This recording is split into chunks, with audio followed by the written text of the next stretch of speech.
I'm Tracy Roberson, and I will be helping you assemble your straightforward today. Here are the tools necessary in order to assemble your straightforward. A box cutter in order to get the boxes open and also the bundles, and then some 1/2-inch wrenches. It would be nice if one of the wrenches had an extension. As you can see, I've already removed the rails from the box. I'm now going to carefully cut them apart using a box cutter. I want to be sure not to scratch the paint when I cut them apart.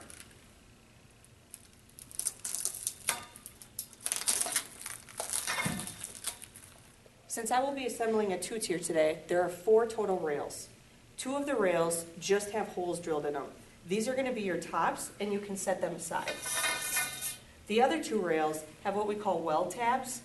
Specifically, we're looking for the rail that has the raised bump, as you can see here. This is going to be the rear rail that sits on the floor. So let's start there. I've taken the rail that has the raised bump and put it in the back of the rack. The other rail that has the weld tabs on it without a raised bump is going to go in the front. Because this rack is angled, I'm setting it up like a parallelogram. The way that I'm going to set this rack up is a right angle so that it will show the drivetrain of the bikes. I've now taken the floor supports and I have put them in between the rear rail and the front rail. You'll notice on the rail that there is a through hole in which a bolt is going to go through and connect to the floor support. If you have the rack laid out in the orientation that you want, either right or left angled, and your holes are not lining up, what you're going to want to do is take the rail and flip it end over end, and then your holes will line up. Our rails are drilled so that you can set it up either right angled or left angled. I've located my 5/16 by 2-inch bolts. This is the size that's going to connect the front rail to the floor supports. It's really important that we just finger tighten these and that we don't tighten them all the way down. So just put them into place to hold all the parts together. As you can see, I have my super tray assembled. If you do not have your super trays assembled yet, please see our super tray assembly video. I have in my hands the straightforward slide spacers. One of these is going to go on the rear of the rack over the weld, and one on the front rail over the weld. You're going to want to put them at an angle because we're going to be putting the super tray on top of them. The super tray has a hole in the rear and one in the front. These holes are going to line up with the rear rail and the front rail. Again, if for some reason your tray is not lining up, take a look at your rails. They may need to be flipped. I'm going to be attaching the super tray to the structure of the straightforward using a 5/16 by 3-inch bolt and a 5/16 inch washer. I'm going to put the washer over the bolt before inserting it into the back hole. You'll want to tighten down with your 5/16 inch wrench, preferably the one with the extension.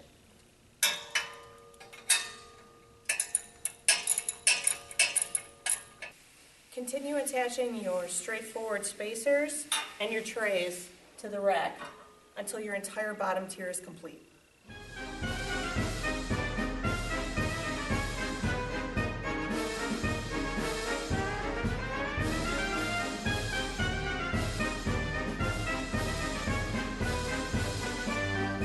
Now that all the trays have been attached to the structure, we're going to want to go through and tighten the front rail to the floor support and also tighten the rear rail to the floor support.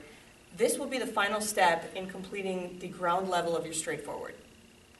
Next, you'll want to locate your vertical posts. I have a 57 and a 61-inch vertical post because I'm setting up a 2-tier rack. The larger vertical post, the 61, is going to go in the rear of the rack in these floor supports. The 57 is going to go in the front of the floor support because the rack slopes down. All right, we're going to put the 57 in the front of this floor support, and we're going to put the 61 in the back. Finally, we're going to put this 61-inch vertical post into the center floor support, and then we're going to tighten them all down. Locate your 5/16 by 1/2-inch bolts. This is what you're going to use to tighten down the vertical posts. I'm going to go ahead and get started in tightening all of these down.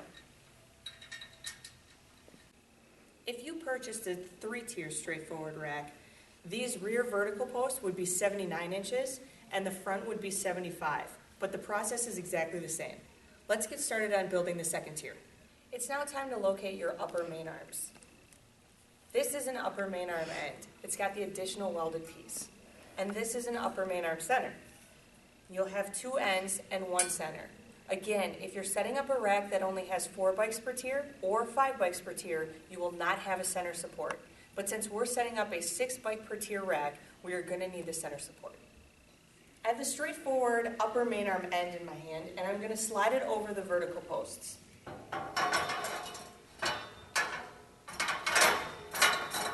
I find it easiest at this step to just make sure that the back is flush with the top of the 61-inch vertical post. We can always adjust the height later on. Once you get this slid into place, use the 5/16 by 1/2 inch bolts just a finger tight to make sure that this piece doesn't fall. I have the upper main arm center in my hand. I'm going to slide that over this vertical post. Again, I'm going to go until I'm flush with the vertical post, and then I'm going to use the 5/16 by 1/2 inch bolts just to finger tighten so it doesn't fall down. This is the last straightforward main arm end. I'm again going to slide it over the vertical posts,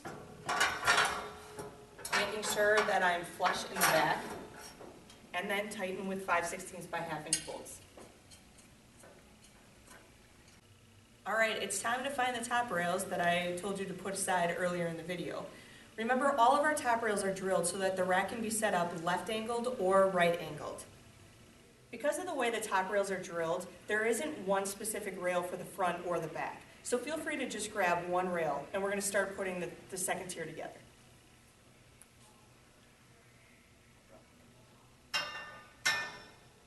The best way to get the front top rail aligned is unfortunately with trial and error. So what I'm going to do is just look at where the bottom rail is and try to make sure that the top rail is a mirror image of the bottom rail. If for some reason my hole placement isn't working out, again, take the rail and flip it end over end. Once you have your front rail as a mirror image of your bottom rail, you'll notice that these upper main arms have through holes in the front. You're going to want to make sure that the holes on your top rail line up, and you're going to take a 5/16 by 3 inch bolt, go through the top rail, through the main arm, and put a stop knot on the bottom. You'll want to repeat this step on all of the upper main arms. We're going to take the last rail and we're going to slide it through the back of the upper main arms. Now keep in mind we want to look at the hole placement and make sure that it's a mirror image of the floor.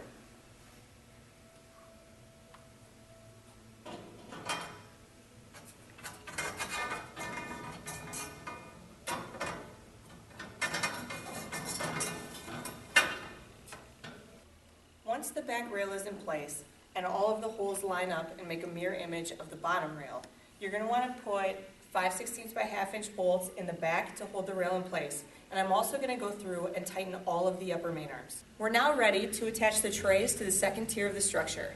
You'll need to find your straightforward slides. You're going to put one on the front rail over the hole and one on the back rail. Be sure to put them at an angle. Now carefully attach the tray to the straightforward slides.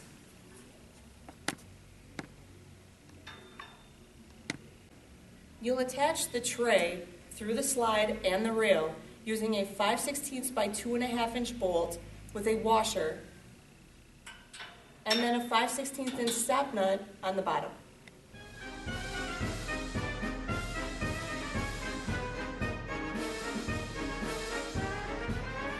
Once you have all of the trays on the rack, you're going to want to go back through and make sure that all of the hardware is tightened down before loading any bikes on the rack. Now that your rack is set up and everything is tightened down, you want to go through and put plugs into all of the exposed ends.